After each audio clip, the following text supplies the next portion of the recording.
Welcome to Joyfully Unstoppable, the podcast for women who are ready to succeed without the stress. Whether you're leading a team, a classroom, a boardroom, or your own big, beautiful life, I am so glad you found us. I'm your host, Becky Hamm, leadership coach, speaker, and founder of Women Lead Well. Each week, we'll explore what it means to lead joyfully, sustainably, and authentically, even in a world that tells you to hustle harder and prove your worth. You carry a lot. Let's help it feel lighter.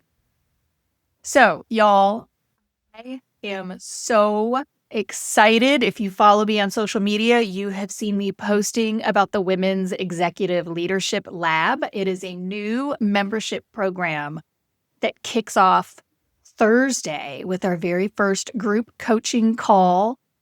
And to say that I am excited about it, delighted about it, in awe of it would be an understatement. I'm really freaking excited. So, launching a membership program was not on my 2026 bingo card. That was not. I did a real deep dive strategic planning session toward the end of 2025. And I had identified the courses that I was going to develop this year and really focus on my coaching practice, courses, and then speaking engagements. But I kept hearing from this community, both who listen to the podcast, my coaching clients, people who follow me on social media, the conferences that I was speaking at, that women, particularly senior women, so women who have been leading for 10, 15, 20 plus years, that there is a real desire for intentional community. It can be lonely. Anyone in a senior leadership position, it can be lonely. But particularly when you're a woman, you can feel incredibly isolated. And that message kept coming to me from various conversations that I would have one-on-one with women, or when a group of women leaders would come together to talk about a different topic. This theme of isolation and loneliness and not having a tribe to lean on professionally kept coming up. And so, I really wanted to be of service. Like, the whole reason I do what I do is to help women excel, right? To help women pursue their passions and enjoy themselves as they do it. And so I thought, well, why not? Let's launch a membership. That could be fun, right? I could really enjoy it. And so that's what we're doing. Women's Executive Leadership Lab. I did not try to make the acronym spell well, like Women Lead Well, the company. But when that happened, I said, okay, here we go. That's perfect. I love it. So if you are interested in learning more about WELL, you will find a link in the show notes. I'm really excited about it. It will launch, again, depending on when you listen to this episode.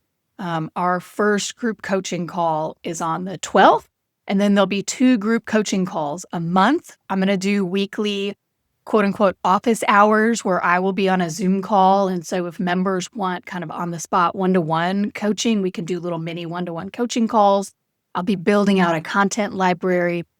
The whole focus for WELL is for experienced women leaders. And so here I am talking women who have been in leadership roles for 10, 15, 20 plus years, who feel stuck in task manager role or action officer role, that they are stuck doing the work as opposed to leading their teams and delegating, so that they can focus on the strategic work of their chunk of the organization. Some of the women in the organization are CEOs, and so they oversee the entire organization. And so being stuck in the weeds, being stuck in the details of operations, as opposed to taking that strategic perspective and working your teams who are doing the operations, that can really, one, limit your ability to take advantage of strategic opportunities and make progress toward your organization's strategic goals. And 2, that could burn you out pretty quick. It's not necessarily fun to experience yourself as the senior leader. And so that's what we're doing inside of WELL. The content will focus on how do you prioritize your time and your tasks? How do you delegate effectively so the work gets done to your standard and on your timeline? How do you build your team in a way that they actually support your decision-making and your action? And then how do you provide the support that your team members need so that they can function effectively and continue to grow and develop as they meet whatever kind of operational milestones or goals that you have for them for the quarter or for the year? And then finally, because again, I'm talking about more senior women, how do you clarify authority? You remember last week's episode was all about authorities as I was noodling through, thinking through this portion of the membership. But how do you clarify authority with your various stakeholders?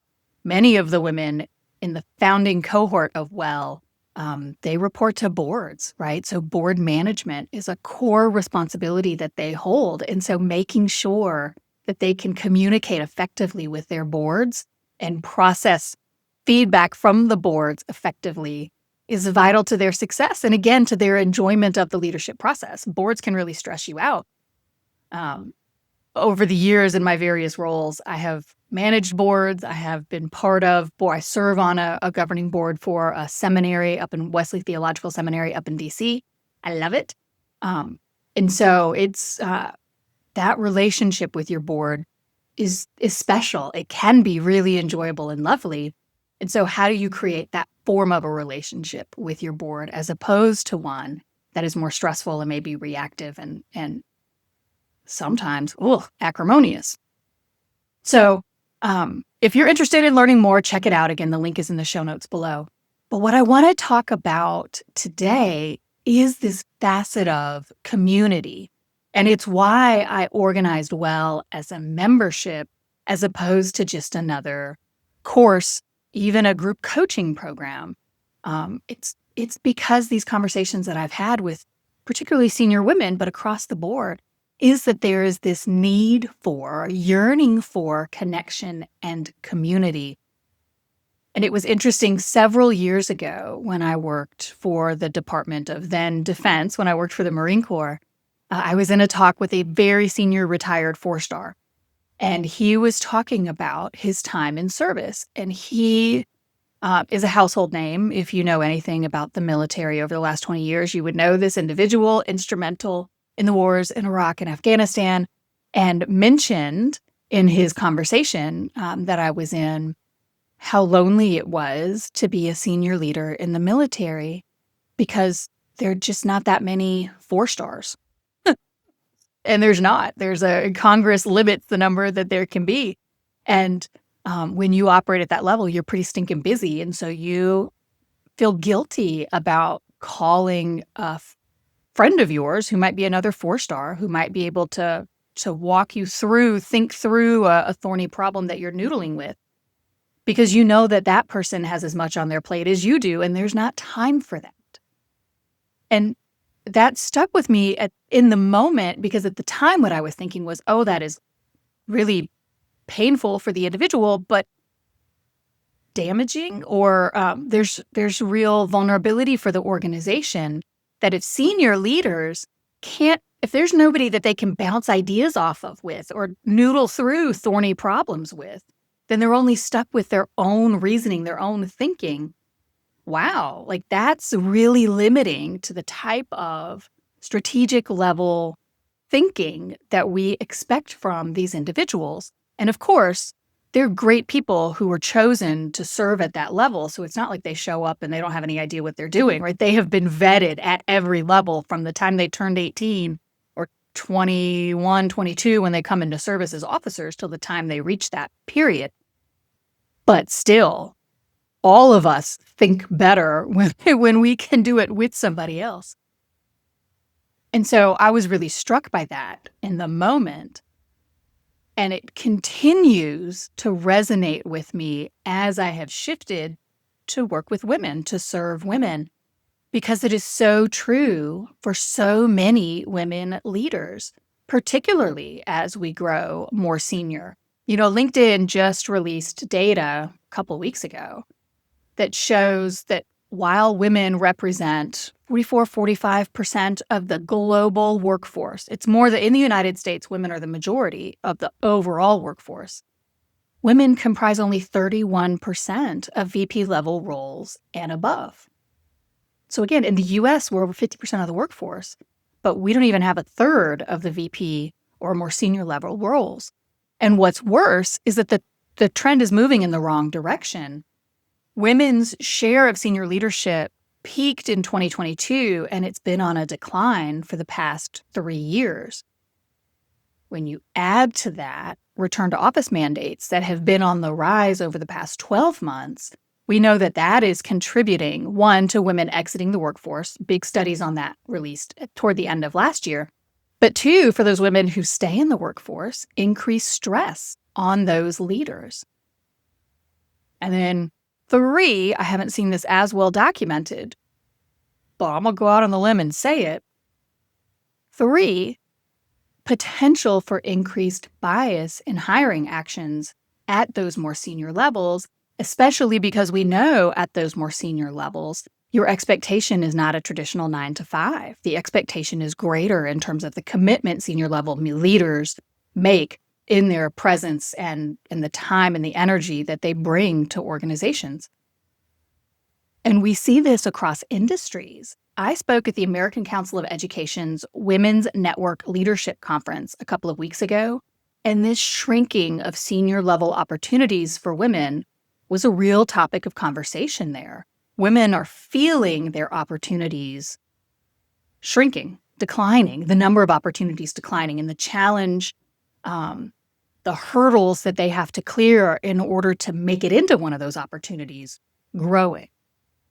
Another huge topic of conversation was the loneliness of being a woman in a leadership role. And so today, I want to, one, validate your need for community. And then two, I want us to talk about the different types of community that you deserve to have as a leader. And I see three. There could be more, but I'm seeing three.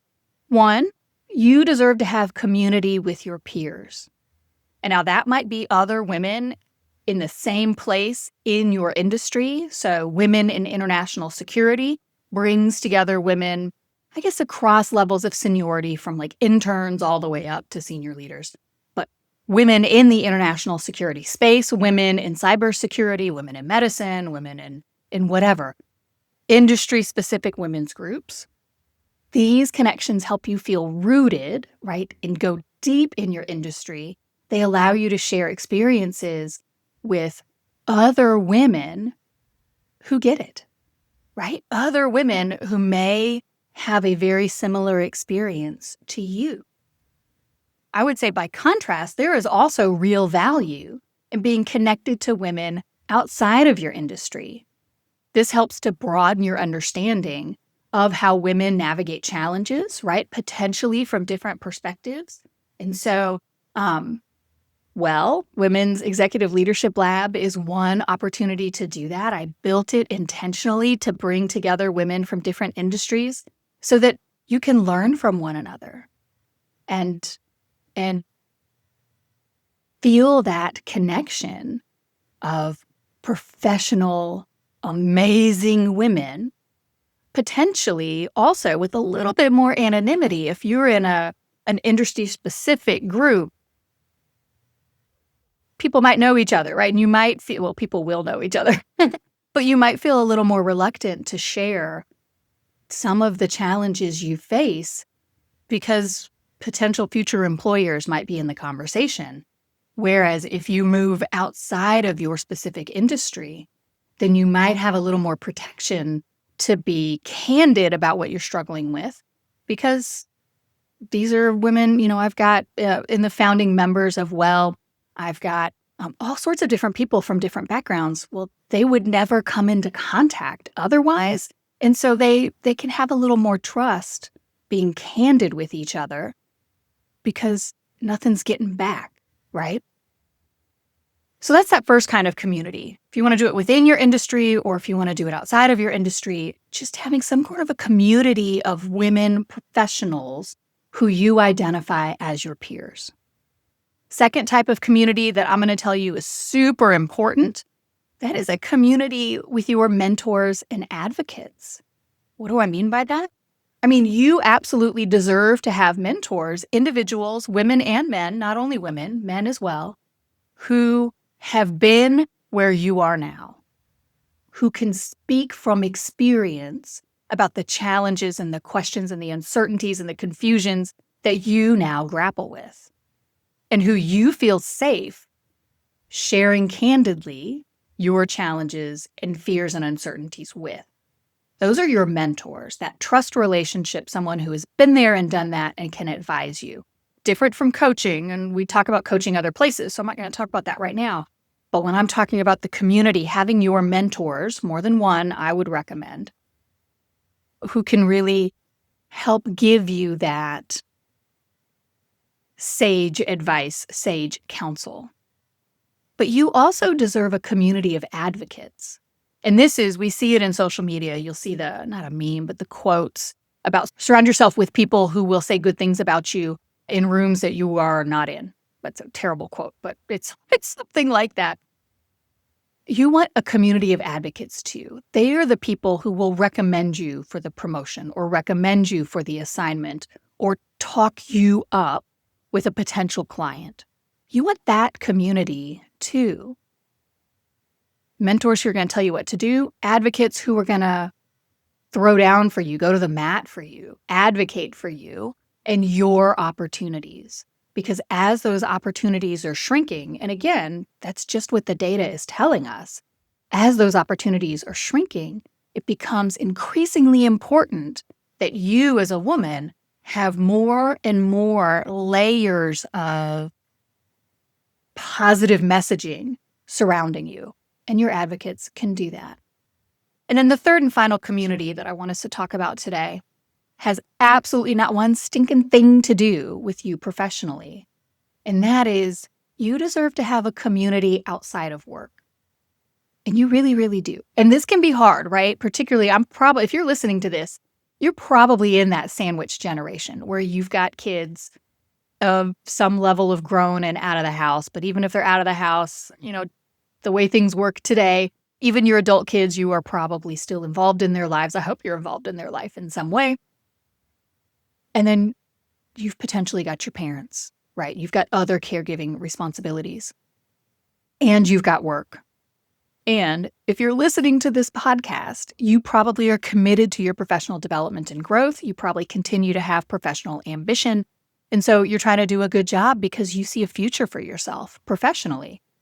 When you add all of that up, it doesn't leave a whole lot of time just for you, the woman, for your interests, for your relaxation and just connection with another human because they're another human. But my sweet friend, you deserve that, right? Humans were created as social beings, even the introverts.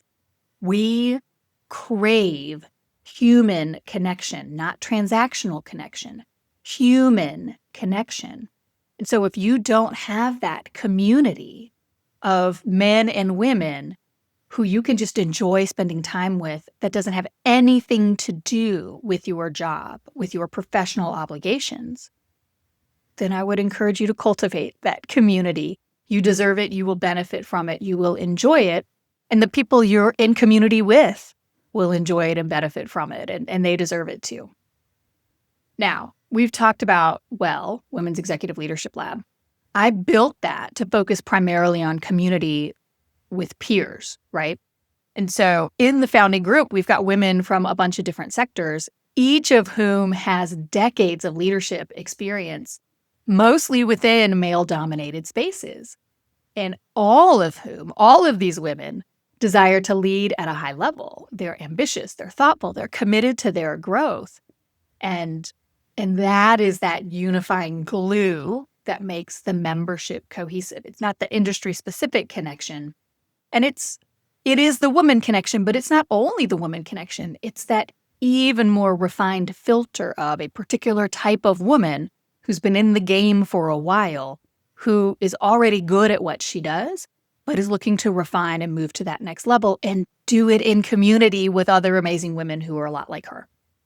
So I'm excited about it. And look, I'm not trying to sell you on, well, there might be a community that is better for you. What I am trying to sell you on in this episode today is that you deserve community.